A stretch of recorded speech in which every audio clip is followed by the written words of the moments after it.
You are Locked On Hawks Postcast, part of Locked On Sports Atlanta on the Locked On Podcast Network.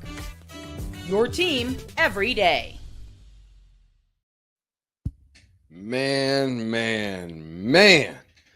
Good evening, Hawks fans. Appreciate you guys for joining me on yet another episode. Of course, what you're watching here is the official Locked On Hawks Postcast with me, DeShaun Tate, flying solo for the night till we get Tanitra back coming up for after All-Star Weekend, I guess, coming up for the next game that's going to be against the Orlando Magic. But the game on tonight, wow, 149-148, of course, and I feel like I'm saying this way too often right now. Unfortunate set of circumstances for the Atlanta Hawks, kind of going down, but definitely fought, and we keep talking about that. Feels like we're going to say the same things over and over and over. And I know some people might be kind of getting tired of that, right? We've had that whole conversation about that narrative of whether we're kind of getting tired of talking about just competing. And this feels like another one of those nights. We'll discuss a little bit about what we are definitely going to talk about tonight. And I honestly, to be honest with you, I couldn't wait, just because I'm sitting back and I'm kind of looking at this game and particularly, and I'm like, all right, I'm learning not that I'm learning a ton of new stuff about the Hawks, but I like the idea of that balance between that country cool and, hey, the South got something to say, don't get it twisted. We can definitely put on for the city. So New York Knicks obviously being one of the, more so revived rivals, if you will. And man, it was a tough one on tonight for the Hawks, where obviously tonight we'll discuss a little bit about the blueprint that I think that the Atlanta Hawks have kind of put out there, perhaps for the rest of the NBA to maybe take a look at, and then a little bit about some grades of the season that we've seen so far from the Atlanta Hawks, and perhaps even some stuff that we want to look forward to seeing in the postseason. And then lastly, what you're maybe looking forward to the most ahead of the 2025 NBA All-Star Weekend. So that being said, let's jump right into it with this game, because I thought it was crazy. I kind of really feel like in so many different ways that the Atlanta Hawks is one that I kind of wish started the game in the second half. Sometimes I feel like that's becoming more and more of a trending thing for this team, is that not that they necessarily play bad in the first half per se, but definitely look like a different team in the second half. Like still fairly consistent in the first half, but just seem to kind of always turn it up a little bit of a notch in the second half. And I think that that's something that we kind of, looked at and saw. I mean, granted, this is a Hawks team that had been down the whole night. We knew how difficult that this game was going to be for them to be able to overcome some different things just because of the injuries that we already see in place. But New York being a really good team, one of the better teams in the NBA, certainly one of the best teams in the Eastern Conference, and got the pieces to go with it and the players that they've acquired and traded for and so forth. Karl-Anthony Towns, the list goes on and on, ... with Anunoby and Mikal Bridges, and the way that they've kind of orchestrated, that roster, the way that they've kind of gone about doing that. So we knew that it was kind of going to be a steep hill to climb, but this being a Hawks team that also found a way to get the lead for the first time. I think the Hawks went down by as much as 18 points in this particular game, found a way to cut that deficit and end up taking the lead in overtime. And as crazy as that was within itself, definitely some good things and some head scratching things from the Atlanta Hawks. And I think one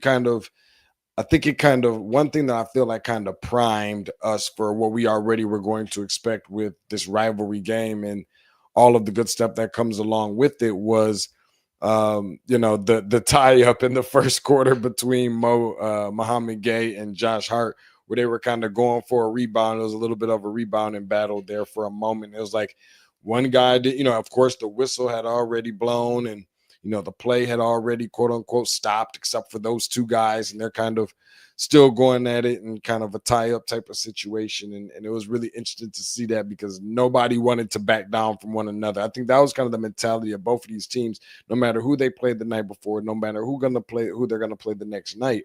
One thing you could pretty much guarantee is that when these two teams are going at it, they're really going at it. Like, I mean, is it, Michigan and Ohio State? No. Is it Duke and Carolina? No. Is it, is it Boston and LA? No, it's definitely not that. But just the way that they've kind of created this whole thing, especially with Trae Young playing as well as he did. I think 19 assists tonight, 36 and 19, something ridiculous like that. But just kind of the success that he's had with a lot of his antics and so forth, I think has kind of helped boost some of that. And of course, New York being New York and Madison Square Garden, New York mentality and all the stuff that goes into that, I think was helps build it up as well. But that's when you kind of got prepared to know what type of a game that this was about to be. And it certainly didn't disappoint anybody by any stretch of the imagination. A couple key things that I think that the Hawks need to do in order to win this game. The first thing is don't undervalue guys like McBride and Precious Achiuwa. I believe that their impact, their ability for their impact to be insurmountable. And I think that we saw that specifically out of one of those guys, the contributions that they have, especially on the defensive end for both, but particularly on both sides of the ball for somebody like a Precious Achiuwa on tonight, I thought was different level, to be honest with you, because he is one of those guys, while they are missing someone like a Mitchell Robinson that, is very active around the rim, a pretty good defender as well, a little undersized in the painted area, but yet still plays a lot bigger than his actual size is. He comes in tonight as our random role player with 26 points and 8 rebounds, but it just always seemed that he has such a nose for like for the ball and a knack a little bit for rebounding, right? And I think that that's something that help get them to this point, because where we did see Karl-Anthony Towns kind of cool down a little bit in the second half, that's where you kind of saw him, step up and doing some of the little things and being a rim runner and being active and, cleaning up around the glass and some putbacks and, just doing, creating themselves different hustle points and different things like that. So I think that he was certainly a big time X factor for the team on tonight. So you definitely got to tip your cap and give a little bit of credit there. But that's something that they didn't do nearly as well. Now, granted, this is another piece. When you start talking about guys like McBride, and I think it kind of goes back to the game that they had a few nights ago where you had a campaign, a Deuce McBride and a Landry Shamet, who ended up, let me see, combining on, last night for 35 points, 13 assists, and combined for 6 threes. That was something that the Atlanta Hawks could not afford on tonight, especially with all of those guys pretty much coming off of the bench contribution. But we know Hawks is one of the best in terms of bench scoring. We always talk about the bench mob, me and Tanitra, and I thought that that was something that they did really well, was to be able to shut down New York and their ability from being able to score from a bench standpoint. That same Payne, McBride, Shamet combination of 35 and 13 with 6 threes a night ago against Indiana equated into 14 points, 6 assists, and 0 threes for tonight for Atlanta. So, there's definitely going to be some issues when we start talking about the shooting. Free throw shooting for the Atlanta Hawks. Again, we're having this conversation. We'll talk about that here in a second. But I thought that the 3-point, shooting needed. This was a game where 3-point shooting, I think, was as critical as it could really ever be, because we know that they not having some of the front court players that they have been relying upon so much throughout the course of a season, whether one guy was out and the other guy was playing, or that guy was out and another guy was playing. You were able to kind of plug and play different guys and swap guys in and out. And there was just no consistency to who you're going to have on the floor, let alone the fact that I'm not completely sold on the fact that they have many guys in the front court if we're just being really transparent, that can go and get you a basket with some go-to moves. And sure, when we're talking about being the recipient on the other end of a Trae lob, or being able to get some tip-ins, or hard-nosed rebounding and putbacks and things like that is fine. But we're talking about giving the ball to a guy to face up and maybe even try to make a move, or even the back to the basket, pump fake, or just any type of move to get around the opposing player. I don't think that you have nearly enough of that when you don't have a Jalen Johnson, when you don't have a Clint Capella, when you don't have a Larry Nance, and that puts you in position to really where you're starting Muhammad Gay, who's seeing the most minutes that he's ever seen in his life in an Atlanta Hawks uniform, and nobody appreciates that more than I do, as big of a fan of Muhammad Gay as I am. But between he and Okongwu, who is not a consistent starter by any stretch of the imagination either, I would like to think that this Hawks team did pretty damn good. But that is also a big reason behind why we needed to see such big games from the three-point shooters, from guys like Georges Niang, from guys like, Karis LeVert, from guys like Terrence Mann, from guys like Trae Young, from guys like Dyson Daniels and Zachary Risachet, who's probably that tweener between a guy who can play, a three and a two position from time to time with his ability to shoot and things of that nature. So I thought that's something that they needed to do well. They didn't do that very well, 36% only from three. But I think unless you've been living under a rock, you have been seeing that this is an Atlanta Hawks team that has been shooting a lot worse as of late from 3-point line, from three,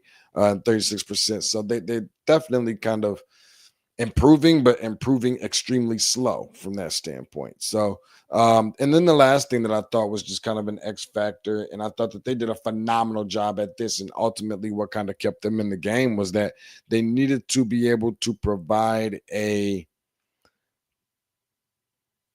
fine balance and combination of tough and physical play, because we knew that was something that Atlanta was going to do. That New York was going to do anyways.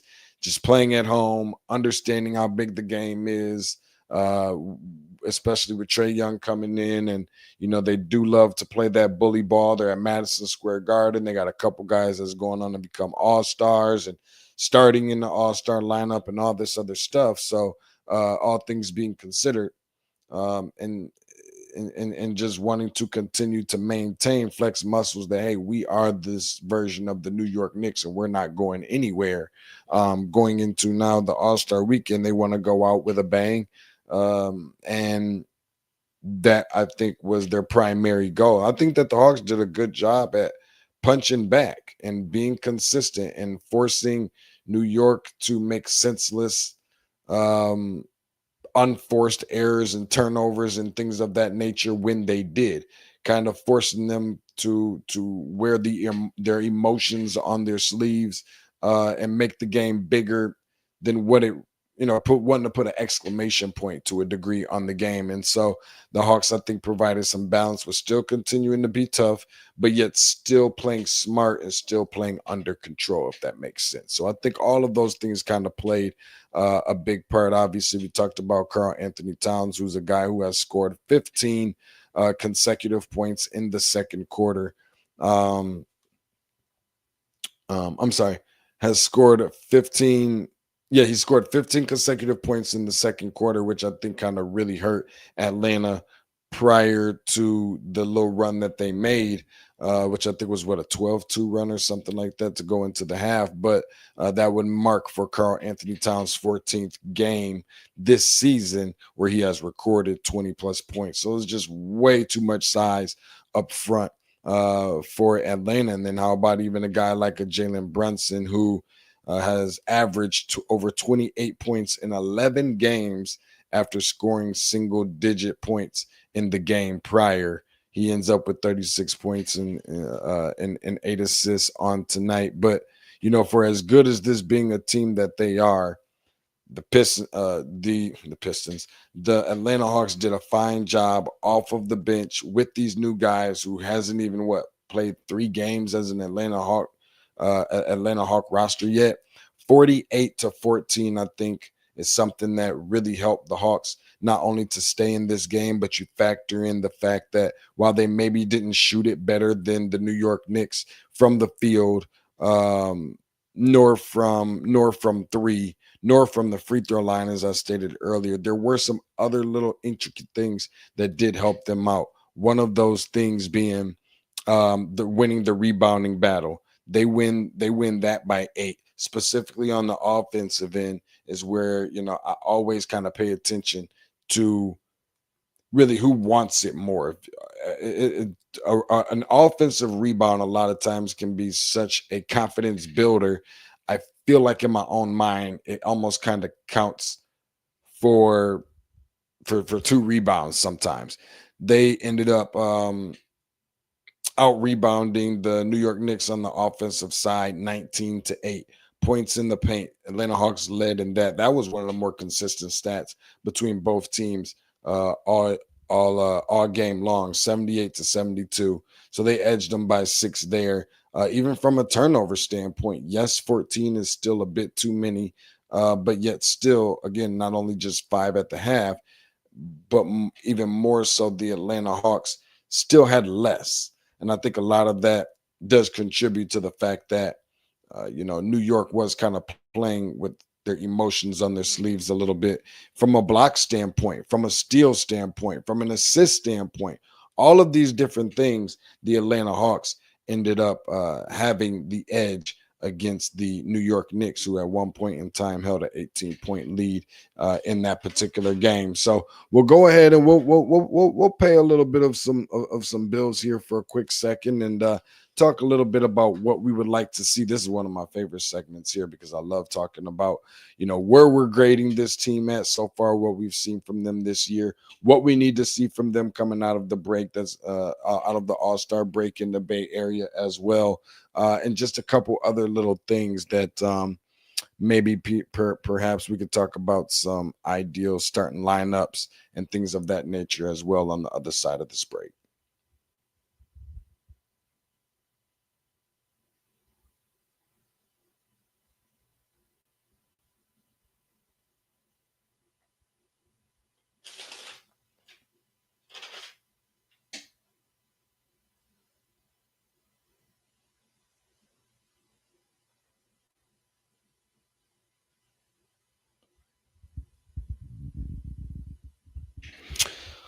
Unless I'm the only one who has taken notice to the change in the climate going from crisper air quality to warmer days by the week, it's slowly becoming more evident that spring is just right around the corner, and that could only possibly mean spring cleaning. And with such things, prepare for replenishing your favorite living space, getting rid of the clutter that you've been putting off for months ever since your family left for the holidays, so that now there's only one thing left to do. And that could only mean one thing. Replace that old furniture with all the underlining stains and odors. So out with the old, in with the new. Here's where Wayfair comes into play. Because if you're currently looking for furniture and a very huge selection that has easy ways to find pieces that can fit your style and your budget, perhaps maybe even the best part is the free and hassle-free delivery, even for many of the larger items. I had a chance to go and check it out myself, and the site was so easy to navigate. Kind of found everything that I needed in a very short span of time.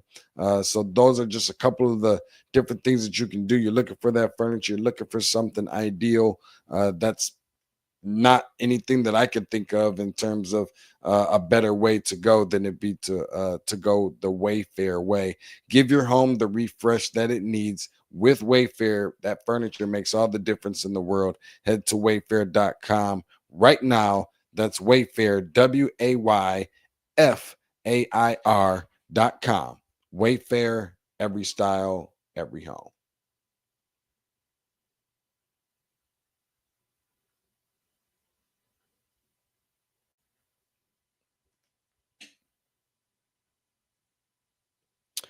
Back for segment number 2 with you guys. And like I said, this was one that I was kind of more so looking forward to because I love the idea that now we get a chance to kind of flip the page a little bit, excuse me, and get into the conversations of which we can have about this team going into the All-Star break. So first things first, because I have my own opinions, but I love to hear from some of you. Um, where exactly do you grade the performances of this team? Again, we know that they are, you keep it in mind that they were just recently on an 8-game losing streak. They followed that up, with going 4-1 in their last 5 games going into tonight. 3 of those games obviously were wins during that particular span. But then you also take into consideration the injuries. You also take into consideration how well that they did at the beginning of the year. Surprised a lot of people, raised a lot of eyebrows. Zachary Reese-Shea with some really big games. Jalen Johnson following up. I'm not sure that anybody can follow up the kind of year that he had last year, was showing that he could be consistent in the year after his breakout year. How about even without Trae Young having to do all of this ridiculous scoring and, shooting up shots from the logo with 17 seconds still left on the clock, as I always like to say. So some of those things, you've seen him play a little bit more conservative to a degree and getting other guys involved, not looking for his shot and his offense and points that everybody say is is low hanging fruit or low calorie scoring, if you will. And we're still able to win some games the way that they were able to win some games, going on winning streaks the way that they were. I think at one point in time, trying to remember how many games it was, but I feel like they went on a really, really strong winning streak at one point in time, almost won like 10 in a row or 9 out of 10, or just something really crazy came out of that. And all of these things not being something that we kind of expected from this team, just looking at the roster from top to bottom. Something that we certainly didn't anticipate. And then even with the injuries, you start looking at the guys that have kind of stepped up. Mohamed Gay being a guy that have stepped up. Vit Krejci has had to see starters minutes. A lot of these things are en route to playing and competing in the in-season tournament as well. Dyson Daniels, for crying out loud, I think has shown people that he's a really big piece to this team and certainly surprised a lot of people as well. And there's definitely, more guys, and obviously DeAndre Hunter with he was a big part of that, so how do you grade this team? I think I'm going to grade this team. I think I'm going to grade them a C+ up until this point. I think there were certainly some underwhelming and disappointing moments, but didn't really strike me as they didn't win games that I thought that they should have won. I thought that they didn't win games that I thought they could have won had they done some minor things. Some of that was what we were talking about, the free throw shooting, some of that being the 3-point shooting, some of that being the turnovers, things that you can control, especially the free throw shooting and the turnovers. And that's kind of where I kind of dropped them off just a little bit, but have played significant games without someone like a DeAndre Hunter for an extended period of time at one point. Same thing with Jalen Johnson, Bogey Bogdanovic. Same thing with Onyeka Okongwu. Same thing with Clint Capella. We're even still seeing that right now. So that I think the entire in its entirety and totality of it, you start factoring all these different things. I think that a C+ was relatively fair. I'm not sure that I can go anything lower than a solid C, but I feel good about a C+ right about now. So that's just personally kind of where I choose to grade them at. And appreciate King Phillip, man, for tapping in with us, and that the free throws and the turnovers got to be better in the second half. And I definitely agree with that. Sometimes it feels like they're doing it at the wrong time, and sometimes even in some instances, just like tonight with Trae Young, the like as much as I can appreciate, I think the shot that he hit a couple of days ago, can't remember who it was, but it was definitely a big time shot, and his contributions that he had over in route to beating the Detroit Pistons last week, and even the half court shot that he made against the Utah Jazz earlier this year. But I also see instances against Milwaukee. I think there was another team where the very next game or something where I just feel like Trae's decision making and just his shot selection has just not been all that great. If I'm just being really honest, he's kind of been settling for some things that's kind of awkward, and I know easy for me to say from the lazy boy, but being able to get to the middle of the floor sometimes is something that I've been noticing in the shots that he hasn't been making that could have been game winners. Situations that really didn't help him and the team, and ultimately didn't result in a number added to the left side of the result column. Similarly, like tonight, where he, going for the game winner, why he decides to, instead of staying in the middle of the floor, to drive baseline for a teardrop over a guy that's probably a whole foot taller than he is, and of course misses and tries to get the ball to Georges Niang, which pretty much wraps everything up. But I just still don't think that was like a great idea. So appreciate King Philip, man, for tapping in with us, man, as you tend to always do, man. Thank you for that support from all of us here at Locked On Sports Atlanta.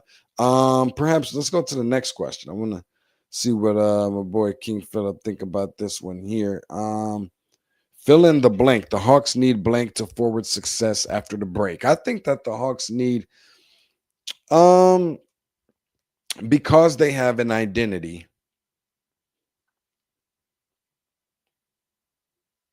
I think that the Hawks just need to keep doing what the Hawks are doing.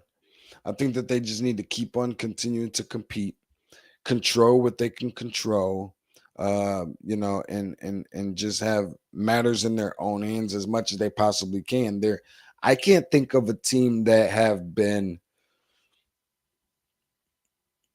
dealt the hand of which the Hawks have been dealt, considering their roster construction, considering how meaningful that these players are that have been out for the Atlanta Hawks. I mean, they're starting G League players, sometimes three of them, for crying out loud, that would have been able to put up better performances from quarter one to quarter four than the Atlanta Hawks have been able to do this year. So I think that they just need to continue. Obviously, the elephant in the room here is going to be improve on the 3-point shooting, but that's just one thing. It's the turnovers and the free throws for me. You got to get better at those things. Outside of that, continue to do what you're doing, because the games that you have lost this year because of the turnovers and due to the free throw shooting, we wouldn't be having this conversation of a grade C, because you would have more wins on the season if you were able to correct those things. So everything else, I feel pretty good about saying they should be able to keep in place. And we will certainly be having a little bit of a different conversation. And here goes the last question for the segment before we go and pay some more bills. What is the most ideal starting lineup for this team returning from the All-Star break? Now, granted, we don't know who's going to be back. Like, let's just say, obviously, Jalen Johnson's not going to be in that conversation because he's out for the season, and keeping our fingers, toes, eyes, T's, and everything else crossed that we'll be able to get him back before the end of the season, and that is not so bad. Certainly don't want to rush him, because I think we've seen proof of that before. But with saying all of that, assuming everybody else, is healthy, Veet is healthy, Clint is healthy, pretty much the usual suspects, what do you think is the most ideal starting lineup that we would have? And I honestly, I think that if Clint is healthy, I would say Clint in that conversation if he's ready to go. Trae, Dyson Daniels, Zachary Reese-Shea, and believe it or not, Karis LeVert. I love what Karis LeVert can do on both sides of the ball. Some people might feel like Georges Niang may be in that conversation. I just don't love the liability that he is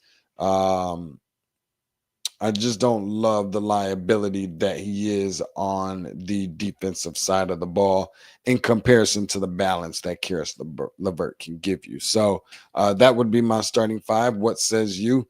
We'll look forward to some of those comments on the other side of the break after we get done paying some of these bills and talk to you guys a little bit about OpenPhone.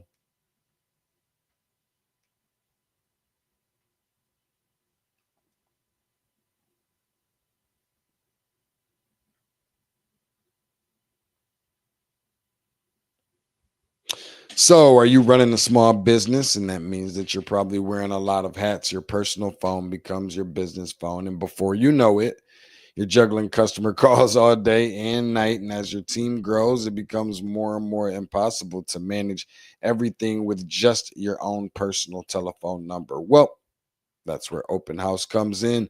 It's the number one business phone system designed to help you keep your work and personal life separate. Of course, just for $15 a month, probably the cost of a couple of coffees, you get the complete transparency and visibility into everything happening with your business phone number. The way that Open Phone works, it does so through an app on your phone or computer, and it integrates with tools like HubSpot, and hundreds of others as well. It also uses AI powered call transcripts and summaries, so you'll have a whole rundown of your calls and action items in the second that you hang up. And by the way, you also, if you just so happen to miss a call, there is absolutely no problem. There is automated messages that are sent directly to your customer, ensuring that you never miss an opportunity to engage. Right now, Open Phone is offering 20% off of the first 6 months when you go to openphone.com/lockedonnba. That is OpenPhone.com/locked on NBA for 20% off your 6 months. Openphone.com/locked on NBA. And if you have existing numbers with another service, OpenPhone will port them over to you for no extra charge. Openphone.com/locked on NBA.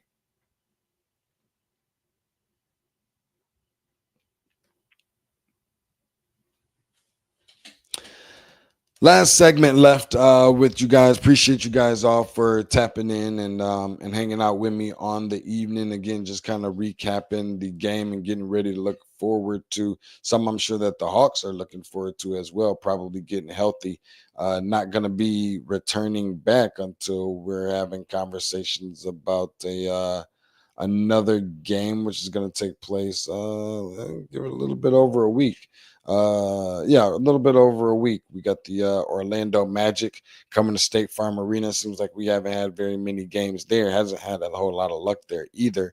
So looking forward to that. That being a team also that we not only just played, but this Knicks game would be the only game in between that one and the last one against the Orlando Magic and the next one against the Orlando Magic. So what are you looking forward to the most out of All-Star weekend? And for me personally,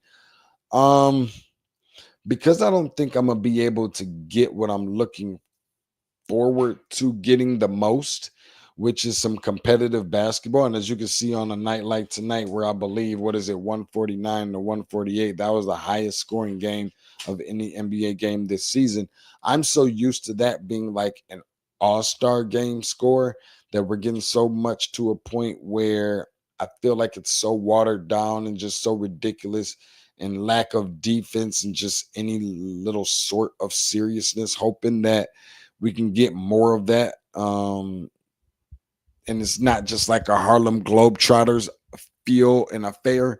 That we can have a little bit more competitiveness amongst the guys. And because I feel like I'm not going to get that, then I should probably be anticipating a 348 to 349 final score between the East and the West, or what have, or East and West. But perhaps the dunk contest. I know that that's something that's been kind of on the minds a little bit more. They've tried to just put so many different elements to this whole thing. If I'm being honest, that I'm not really sure that it's all that intriguing anymore. I think that they need some more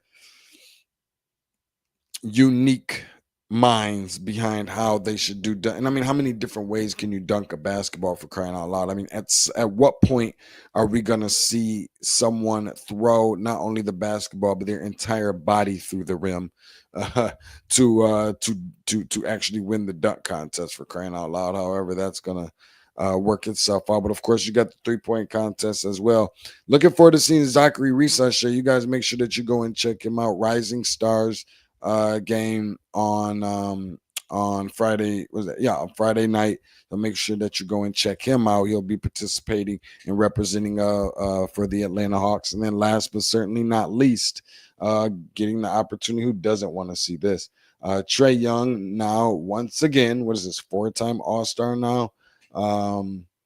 Now that is going to be participating, representing the Atlanta Hawks, and maybe firing up some logo threes and things of that nature. So definitely can't wait to get a chance to, root him on and see how he's going to kind of put on for the A-Town and put on for the city a little bit.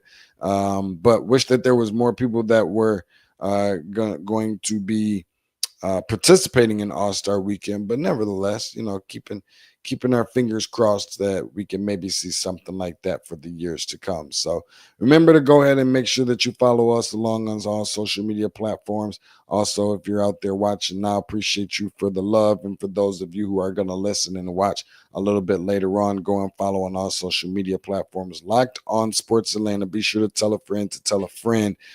We'll see you guys back around unless there's any events that are going to be coming up. I believe it probably the Atlanta Sports Party is going to be coming up, I think, as we get closer to All-Star Weekend. We talk about Zachary Research and Trae Young. Outside of that, I'll see you guys as we get ready to recap the second half of the season on the other side of the 2025 NBA All-Star Weekend and NBA All-Star Game.